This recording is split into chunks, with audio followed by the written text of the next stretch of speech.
suspense é um gênero muito querido pelo fato de que as pessoas gostam de sentir aquela adrenalina, aquela tensão, mas ao mesmo tempo também não querem sentir medo. No caso do filme de terror, né? Ficar dormindo de luz acesa, sem querer pegar água no meio da noite, esse tipo de coisa. Aí o suspense fica ali no meio termo e por isso eu trouxe 5 indicações aqui no catálogo da Netflix. Eu sou Julia Rigaud, esse aqui é o meu plano sequência e vamos lá descobrir quais filmes são esses.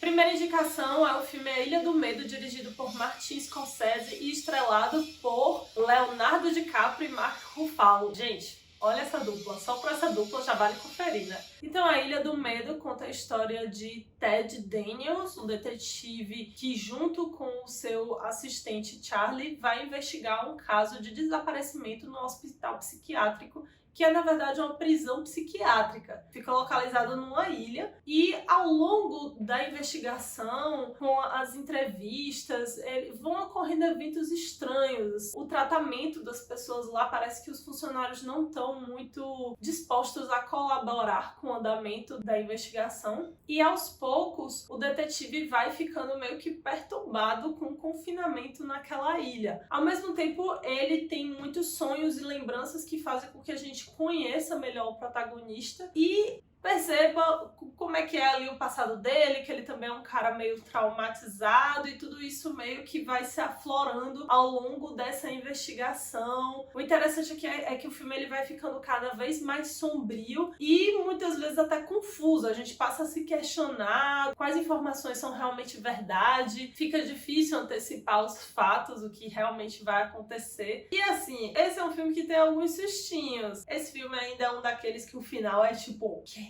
A próxima indicação é O Lobo Atrás da Porta, dirigido pelo Fernando Coimbra. Gente, esse filme, ele deve ser um dos meus favoritos da lista. Ah, mas que é filme brasileiro. Gente, antes de reclamar, vamos pelo menos conhecer, né? Que eu vejo as pessoas já se travando porque é um filme brasileiro. Não existe isso. O Brasil é bom de suspense, de ação, de romance, o que for possível fazer. Não é um filme brasileiro de suspense. É um filme de suspense, merece estar aqui na lista. E se você assistir, você vai entender por quê. O filme conta a história aqui da Silvia, que ao buscar sua filha na escola, percebe que outra pessoa já chegou lá e pegou a filha dela. Simplesmente a diretora falou, não, mas você ligou dizendo que estava doente, que sua vizinha ia pegar, sua vizinha veio aqui e pegou. Pronto. Gancho perfeito pra gente já ficar intrigado com qual é o desenrolar do filme. Tipo, como assim? O filme se desenvolve a partir da entrevista que o delegado vai fazendo com a mulher,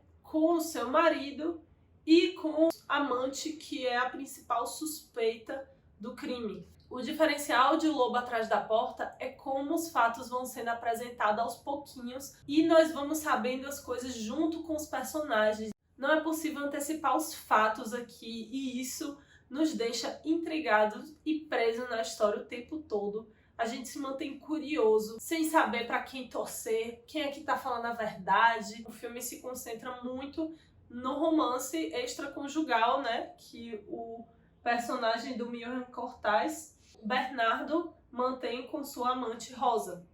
E através das conversas deles dois, da sequência de fatos, a gente vai tentando montar o quebra-cabeça do que pode ter acontecido. Fica o tempo todo essa intriga na nossa cabeça e isso é muito interessante porque nos mantém ligados até o final. Então, O Lobo Atrás da Porta é um filme que precisa ser visto. Ele é um filme meio pesado, não que ele seja explícito, não tenha violência explícita, mas a carga emotiva desse filme é carregadinha. Próximo indicado da lista é A Bruxa, primeiro filme do Robert Eggers, que, gente, como é que no primeiro longa o cara já vem arrombando a porta? Ele é um diretor que veio do teatro, ele dirigia peças de teatro, então ele traz muito dessa coisa de explorar monólogos, explorar silêncios. Não é um filme cheio de trilha sonora, de susto, de coisa. É um filme mais minimalista, um filme mais parado, mas isso não significa monótono. O filme se passa num local chamado Nova Inglaterra, no século XVII, e conta a história de uma família que é expulsa do seu vilarejo por questões religiosas e recomeça sozinha em uma área mais afastada, onde eventos estranhos passam a acontecer, se desencadeiam a partir do desaparecimento do filho mais novo da família.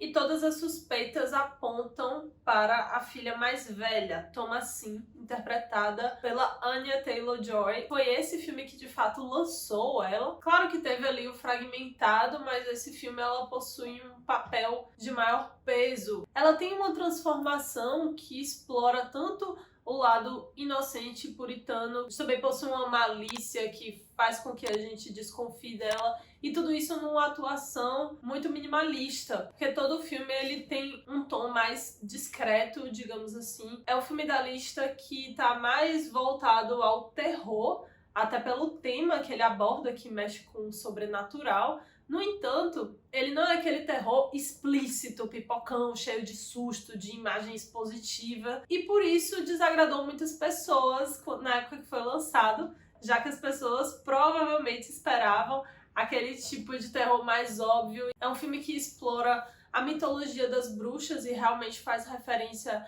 aos contos nórdicos sobre o aparecimento, né, e os supostos rituais de bruxaria. E a sua atmosfera mais quieta brinca muito com o mistério, e o foco aqui é como as coisas vão saindo do controle, passam da quietude para o desespero, sem se tornar um filme enérgico, cheio de ação. As pessoas que gostam desse chamado novo terror provavelmente vão se identificar. Próxima indicação para Minha Amada Morta, do Ali Muritiba. Esse cara, fiquem de olho nesse cara. Ali Muritiba é um diretor baiano, relativamente novo aí no mercado. Ele tem 2 curtas-metragens disponíveis no YouTube, se vocês quiserem dar uma sacada, que é A Fábrica e Tarântula. Os dois muito bons, você vê que o cara tem um olhar assim, diferente, ele tem uma marca. E o filme conta a história de Fernando, que é um homem introspectivo,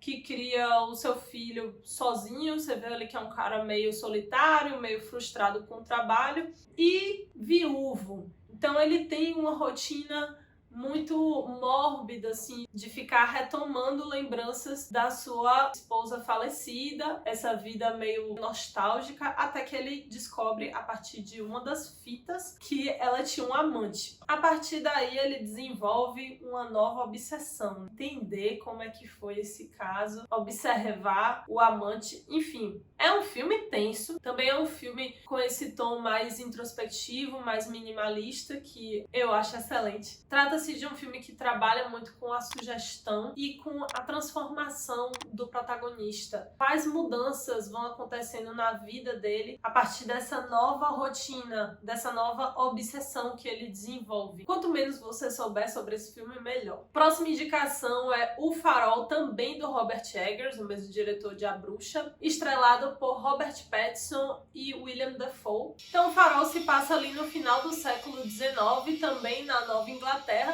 e conta a história de um zelador, Thomas Hort, que vai para uma ilha auxiliar o funcionário que cuida do farol lá, que é o Thomas Wake, interpretado pelo William Dafoe. E eles passam a desenvolver uma relação ali, inicialmente de respeito e depois de amizade, de inimizade, e assim, o filme vai brincando com essa relação e até com o fato dos dois terem o mesmo nome, e de como o confinamento vai deixando os personagens perturbados, sem ter muita noção da realidade. O Farol é um filme que faz muita referência à mitologia das navegações, seres mágicos que poderiam estar presentes ali, de como o confinamento dos navegadores fazem com que eles percam a noção da realidade, e isso se expressa nos personagens. Mas o mais interessante aqui é observar o jogo de diálogo, como em alguns momentos um tá por cima, depois é o outro que tá numa postura mais intimidadora. Chega um momento que cria-se uma relação de dependência. É um filme muito estranho, assim,